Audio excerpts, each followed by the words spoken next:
Good morning, good afternoon, good evening, wherever you are in the world. Thank you for joining me for this week's edition of the SMIE Consulting Midweek Roundup. It's Wednesday, November 3rd, 2021, and our three questions we're going to be taking a look at today are, first up, how should you approach Gen Z in recruitment? Second, which countries will be exempt from the new vaccination requirements that go into effect November 8th? And third, how can you and your campus help new international students adjust, particularly academically? So I'm going to be taking a look at these three questions and more in the next half hour. For those that are new to the Roundup, this is our opportunity each Wednesday at 1 p.m. Eastern Time to have a live chat with you on three issues that we've been seeing some common themes occurring over the last few days, and going a little bit more in depth into the news stories that are making up these questions or driving these questions. Now, for those that are looking to find out the answers to some of these questions or the news articles to which I'm referring in these discussions, we do put out a newsletter each Monday that comes out Monday morning, 9 a.m. Eastern, and it comes direct to your inbox free of charge. You can sign up at our website, smieconsulting.org/subscribe. Or just if you'd like to find out this week's edition, I'm dropping a link to the most recent newsletter called All the SMIE News Fit to Share. And SMIE stands for Social Media and International Education. That's the consulting business that I have. And what we'll do today over the next half hour is go in depth into these three questions and give our take on what the implications might be for what we do in international education. So first up, how should you approach Gen Z? And some folks have taken an approach, well, we're gonna live where they live, and that is something that I've certainly preached for many years. No matter the generation that we're talking about, you want to have a presence where your potential audience is, and that in the last 12, 15 years has meant having a presence online, having a presence on social media platforms where they're spending their time. So, but that's just part of the equation, is being where they are. But it's a most important first step in that equation. And the responses that we're talking about today regarding approaching Gen Z, this is the current college-age generation that we're trying to bring into our campuses and make a part of our communities. The approach that we're talking about is coming from our colleagues at intl. They have a lot of great stuff they put out weekly on tips and tricks to get you into a proper frame of mind to attack a certain challenge that you might be facing. One of their most recent ones is an article entitled Getting 2 Ways to Get Gen Z. And they break it down into two areas. Enrollment marketing in terms of kind of considerations that you want to take related to how you reach them and where you reach them. And the other piece is the admissions process and how that can be improved or changed to accommodate expectations of Gen Z. Now, they kind of basically boil it down to adjusting your attraction campaign to speak to them in ways that engage and nurture. And what they're talking about here, attraction campaign, is this is your first line of promotion. This is your website. This is your top level ads on Google, on social media that are directing prospective students to your content. This is what kind of content you have on college search sites that you may be spending money on in terms of your profile, raising your profile as an institution. So, adjusting your attraction campaign to speak to them in ways that engage and nurture. What does that really mean? It's a recognition, I think, that what expectations are for these students, these Gen Z students, is in terms of what they're looking for most in their college selection. This is also infused by what the pandemic has done to their lives. So it's something that really makes you think quite clearly about is your message meeting students where they are in terms of the expectations. So I think they make the point in the intl article that your marketing team needs to be in touch with the market and get truly creative about expressing your institution's position vis-a-vis other options prospective students perceive. And that means the options aren't necessarily other institutions. It could be looking at university as one of many options. So they could be going down a voc tech road, or maybe a service road, volunteerism, whatever it might be. So this is something that you want to think about. So you want to consider how COVID prompted students to simply sit out this past year in 2020 and not go to university, those that took that gap year. So what does that do to your mix of students applying? And I think that's the content you want for this audience, that the approach that you want to look at that reaches these students where they are, talks through their interests in careers, their interest in outcomes, their interest in social issues and environmental concerns. Those have been coming up on many student preferences surveys that we've seen over the past couple of years. We see that those issues, along with mental health concerns, that may be more for domestic audiences than international. Not that international don't deal with mental health challenges, certainly do, and in perhaps more significant ways they deal with that because of cultural differences and that type of thing. So those considerations you want to have in how you're marketing, how you're speaking to the issues that matter most to the students you're trying to recruit. When you do that as an institution, beyond just talking about your part of that is your institutional commitment to maybe carbon neutral in the next 20 years or whatever it might be, or divestment from fossil fuels in their endowment pursuits. Those kinds of things may matter to a certain demographic that you're going after. Do you talk about your issues related to diversity, equity, and inclusion on your campus? And maybe that has relevance for international student audiences in certain parts of the world. But those things are what they're hearing about: safety, environment, mental health. These are issues that they're dealing with. Pandemic response. How did you respond during the pandemic? How were your students treated? And these are the kind of the stories that we've talked about before when we talk about how you can leverage your students' current student experiences. This should be a cornerstone of your engagement program with prospective students, is having your current students tell your story for you, particularly on topics that make it a much more personal experience. When it's a current international student sharing their experiences about how they were treated on campus during the pandemic when everything started shutting down, going online. How did they survive that? How did the university step up in whatever ways that they did? Capturing those stories and answering those anticipated questions that your prospective students have about your institution and where your heart lies, where your commitments are. I think those are the kinds of things in your messaging that have to be there, and are making where it shows that you're really making the impact that they expect you to have. And nothing speaks more to that than career options. We've talked about it here on the Roundup. We've seen it in most surveys of what students are most looking for. In certain countries, it's going to be extremely relevant. But what is your career services doing for your international students? Not just your general campus-wide students that are graduating, that are preparing for the job market, all those things. Every campus has that kind of an office. But what are they doing for international students, where the rules are obviously different?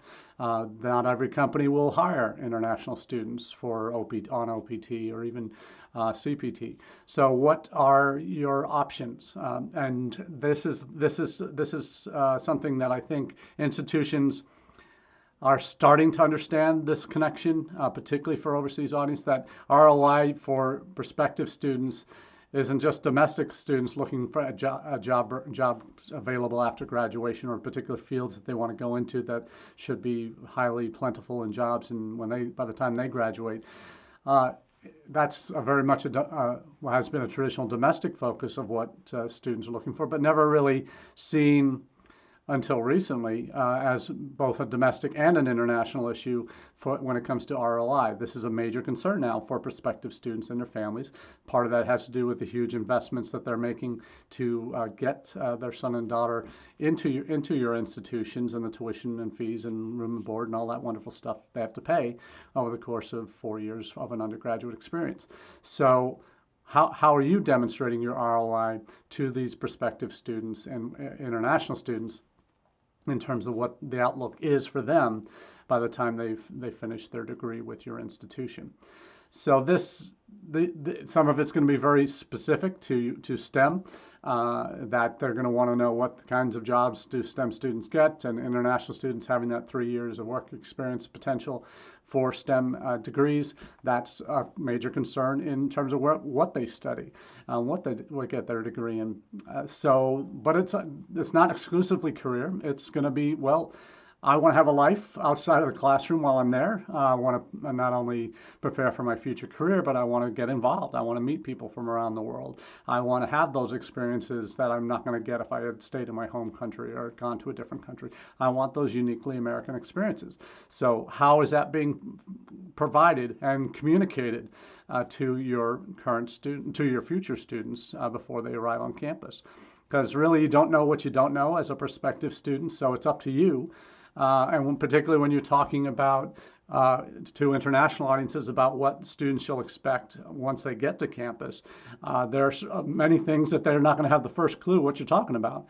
But you couch it in how you present that. You couch it in terms of the experience of experiencing regular American life, celebrating those holidays that may be uniquely American Thanksgiving, college football game, those types of things that are unique to American culture. So this is something that we want to share in how we message.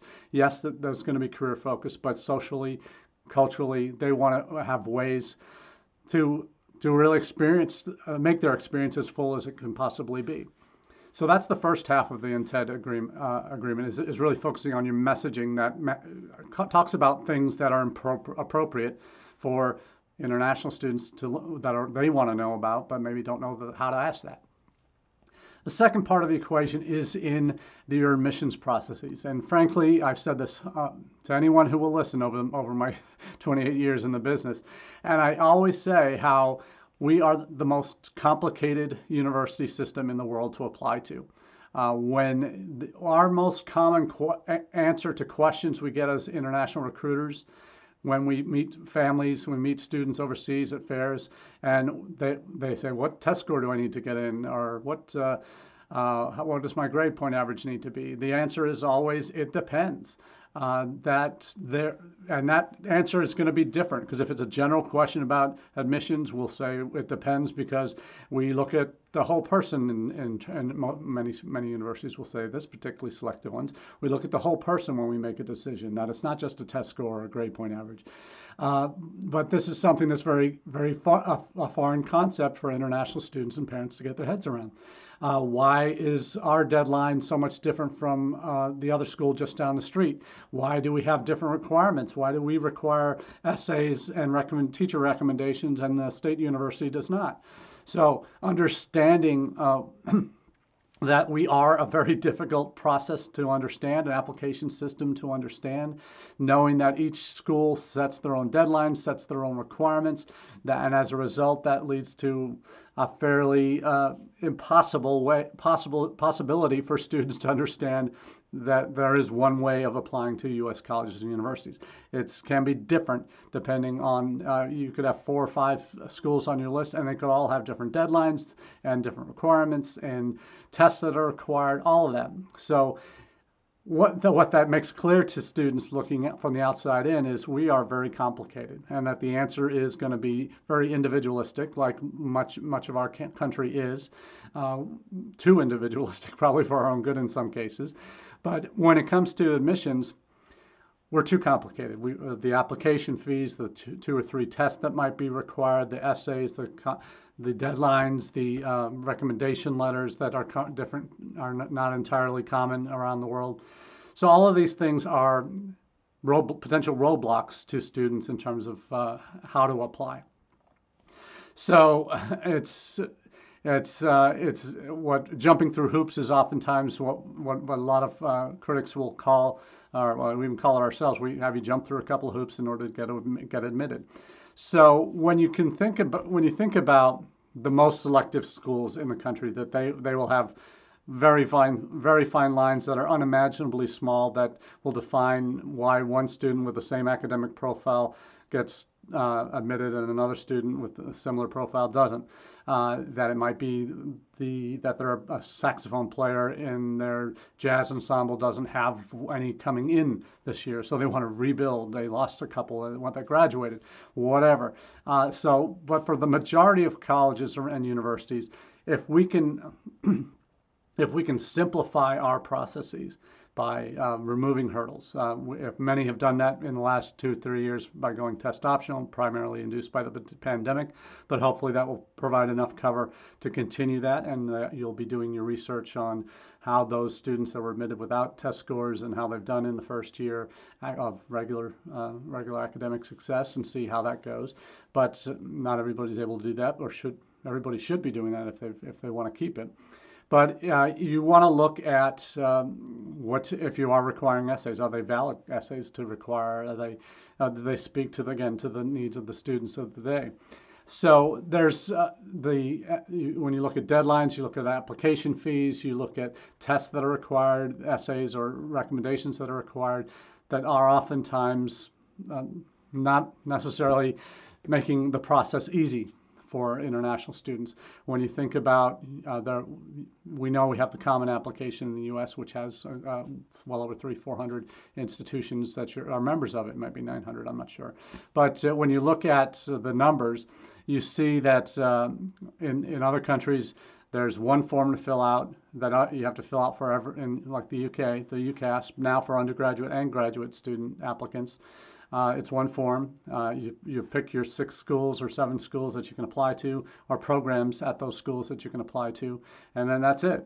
It's a very straightforward process. You have your English proficiency scores and your secondary school results and tests and that type of thing, and that's it.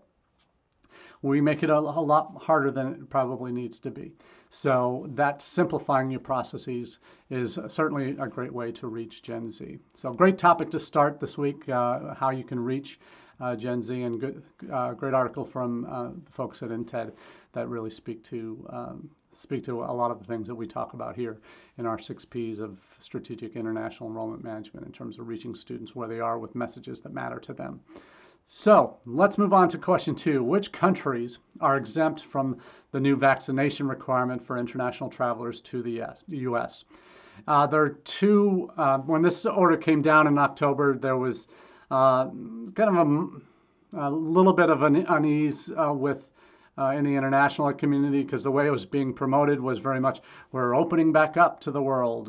This is the U.S., when the reality is for international students that unless you're vaccinated now from the greater majority of countries in the world that are coming to the U.S., you won't be able to get on a plane in January to come to the United States if you are not vaccinated. So this is a requirement now that begins November 8th. So it's the 3rd now. So we're talking next Monday.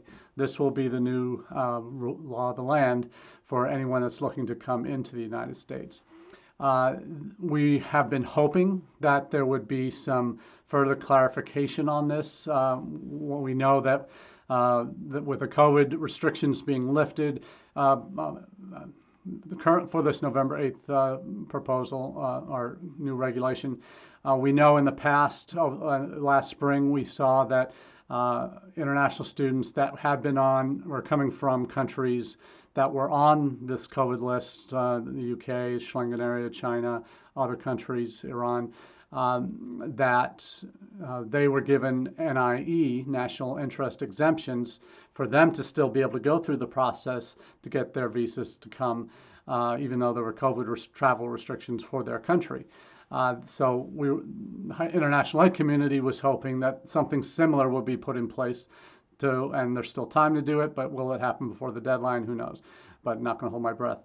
But we were hoping for something like that, a national interest exemption that would allow unvaccinated students to still get their visas and travel because really this vaccination requirement has nothing to do with their ability to get a visa. We heard confirmation of that yesterday during Education USA's virtual conference, talking, had representative from Consular Affairs on.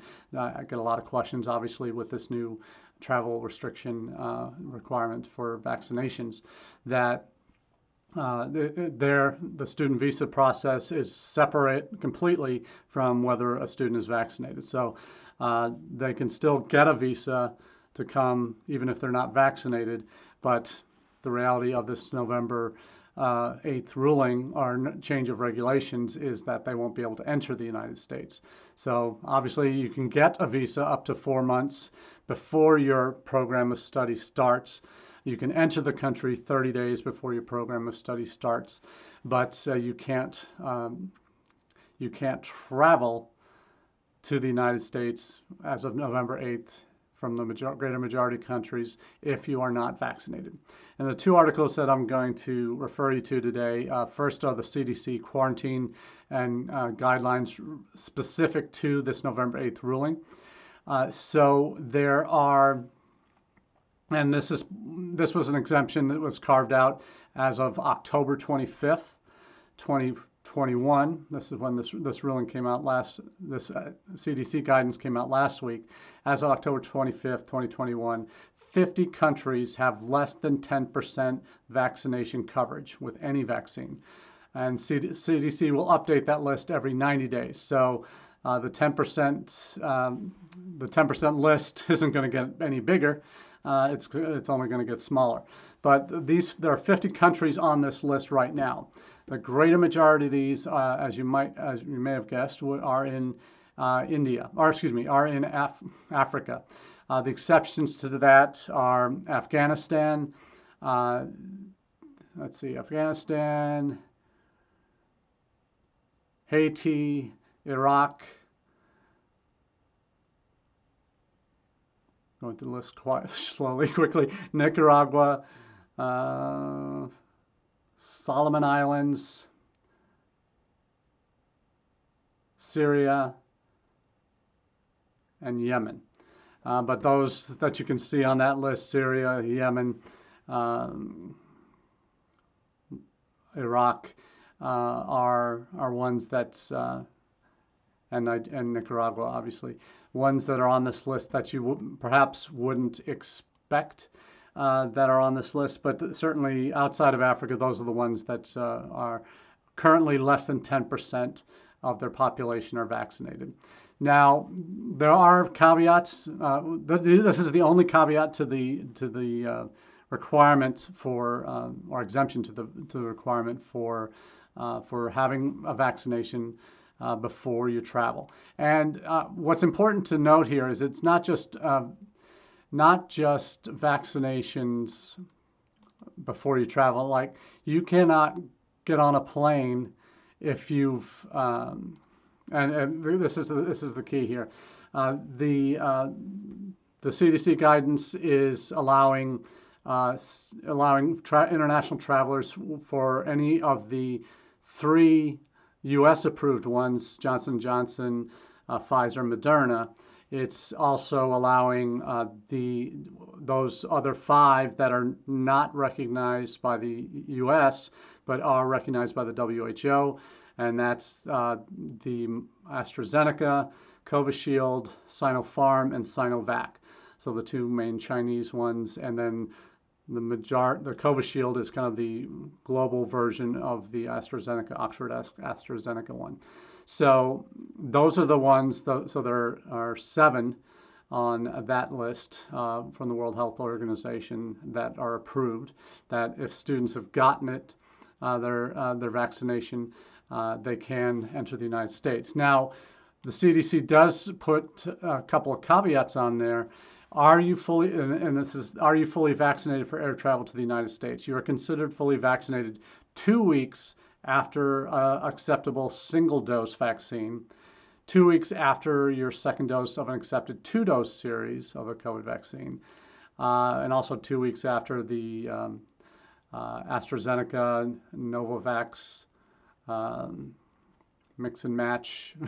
So anyway, so it does, if you're not, so even if you got your second shot like a couple days before you get on a plane to come to the United States in January, you're not fully vaccinated yet because you haven't had that 2 weeks after your second dose of a 2-dose or after your first dose of a single dose. So that requirement is something international offices will need to be aware of. So I may want to make sure we get that across today, and guidance that is going to be very important for you to know and communicate to your students that are planning to get vaccinated before they come in January. Make sure and that means if you're starting mid-January, they're going to need to be vaccinated by the end of December, no later than, with their second shot if they're on a 2-dose regime. So make sure this is being communicated. It's an important detail that can foul up a bunch of students if they're not paying attention to this. So make sure you're communicating that to your international students that are coming in January.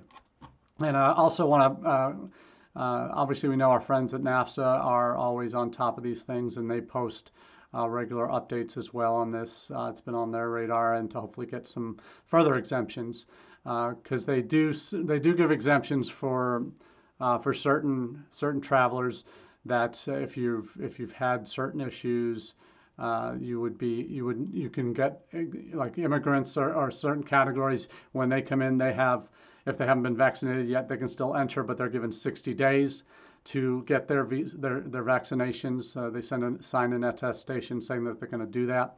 And we all know on our college campuses that hey, you can get a vaccination right away, right after you arrive if you want one. But now it's going to be a requirement that you get one for even immigrants to the U.S. If they haven't been able to secure it beforehand. So the hope is that similar language can be extended as NIE for international students coming in as well, that hey, it's going to be no problem for them to get access to a vaccination after they arrive on campus. So let's hope that some of that language will follow over to affect international students, not just immigrants. Now, last question of the day. How can your campus help new international students adjust? Now, this is one of those topics that I really appreciate any kind of literature on, and any articles that really share kind of the best case, or not best cases, but case studies of how international students, after you've done all that work to recruit them, they finally get to campus, you're doing your orientation, and then the dust settles and they're in their first semester and they're in their classes, and then they run into some really unexpected, unintended consequences, at least as far as they're concerned. They didn't know how to answer, they don't know how to answer certain questions. They didn't realize that they have to ask questions. And that's a prerequisite for grades, and part of your grade in certain classes. So this article is about, from Diverse Education. It's an article titled How This Campus Works to Include International Students, and it's about Ohio State University. So it catalogs some individual students' experiences, which is always useful to have that kind of background. They start with a student from China, came 3 years ago to pursue his undergrad degree. He said it did take him quite a while to feel like he belonged, and that he talks about some of the small things and that made a difference, or could have made a difference. He was asked in an icebreaker, campus icebreaker during his first year, not necessarily just for international students, but in terms of a wider audience in a particular class. He was asked, what's your favorite ice cream flavor? And he explains he didn't know how to answer. He's only in China, they don't have Baskin Robbins. He was only used to one or two flavors that the domestic OSU students listed ice cream flavors that the student from China had never heard of. They looked at me when it was his turn. He says, people just looked at me when it was my turn waiting. They thought it was an easy question, that it was a normal thing to ask, because to them it was. But for him, it clearly wasn't. So there's also the struggles for international students, and I know this has been everywhere I've worked. This has been a challenge, is that whether they feel confident enough in their own English ability. And that makes them more hesitant to engage as an international student if you're not confident with your own English. So some students really feel that a lot more. But the student also shares some of his feelings of not belonging. That he realized that he needed to be getting more involved. He needed to be getting into different activities and organizations. So this story is he realized early on he needed to become more active and engaged in campus clubs and organizations. He got involved in student government. And this year, great success story, he became the first international student to be student body president of Ohio State University as an undergraduate. And that's huge for a campus where 11% of the undergrad 11% of the undergrad population at Ohio State is international, and he's the first to be a student body president. So fantastic having a student from China who's gone that way. And now he makes the case clearly he wants to be an attorney in the United States eventually. He studies political science. He says it shouldn't matter if I have an accent or not, that his voice carries the same weight. We deserve, and as international students, we deserve the same resources.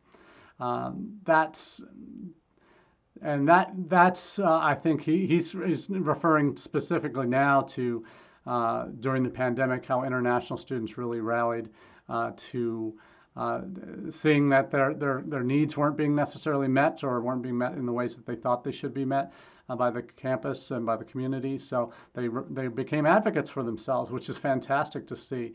That it's not just international offices that are constantly the only ones flying the flag for their students. We're now seeing the students themselves, particularly at Ohio State last year, really rise to the occasion, and not that they should have had to do this, that the university should be anticipating these needs, but until they know that there are issues, they can't really do anything about it. So I'm so glad that we had international students that got organized and really made their voices heard, particularly at times when they were probably one of the most vulnerable populations on college campuses during the pandemic. So that really encouraged by this, but there's also concerns in the classroom in terms of making students feel more comfortable, getting them engaged in understanding the need to ask questions in class, to understand the academic honesty issues and the issues related to that can often get some students in trouble in terms of copying work or cheating, those kinds of things, those dishonesty challenges that often get international students in some academic trouble. So we're seeing for the international students on campus really during the pandemic have really found their voice, ironically, and that's an important thing. I think if we are listening for that voice and we are helping them organize students to make sure that their voices are heard beyond just our own international offices. The student also mentions that the mental health challenges that students felt during the pandemic, that on top of all the other stresses that they get, just coming to a new country, learning a new language, learning in a new environment, in a different system, the challenges that the pandemic put on top of that pushed many students, frankly, to the breaking point where they needed to reach out and needed some help. So campuses that have recommended that have caught on to this and have recognized that as needs that we need to be doing more, which is great because I've worked on so many campuses where mental health was something that wasn't even really talked about in a lot of cultures that were coming to our campuses, that now the realization is students, no matter where they're from, the more increasingly global experiences that we see, particularly with student athletes and professional athletes that have stood up for their own mental health and said, well, I'm pulling out of this competition. I'm not going to compete in this tournament. I'm going to remove myself from a situation that could be dangerous for me if I'm not fully focused, as Simone Biles did during the Olympics, as Naomi Nakata did during one of the many tennis tournaments that she plays in, and had at least one or two that she withdrew from as a result result of some mental health issues she was trying to deal with. So I think these issues are becoming more globally talked about, and as a result, students are finding a greater level of comfort and frankly need to advocate for themselves. So encouraged to see that, and hopefully this is a wake-up call for a lot of institutions to be doing more on that mental health front, particularly in a post-pandemic world where these issues are still going to be fresh for a lot of students that spent the better part of a year and a half in online education, and some students don't react well to that kind of environment, and particularly if they're having to do it on their mobile phones or in very unfamiliar and unproductive places. So this is something that I think more campuses, as they become more aware of these issues as they affect not just domestic students but international students as well, is the more outreach that can be done to help nip some of these challenges in the bud. So that's what we've got today on the Roundup. We really appreciate you sticking with us. It's been a great conversation today. Looking forward to hearing your opinions on some of these important topics as we go through the weeks and months to come. So until next time, have a wonderful day.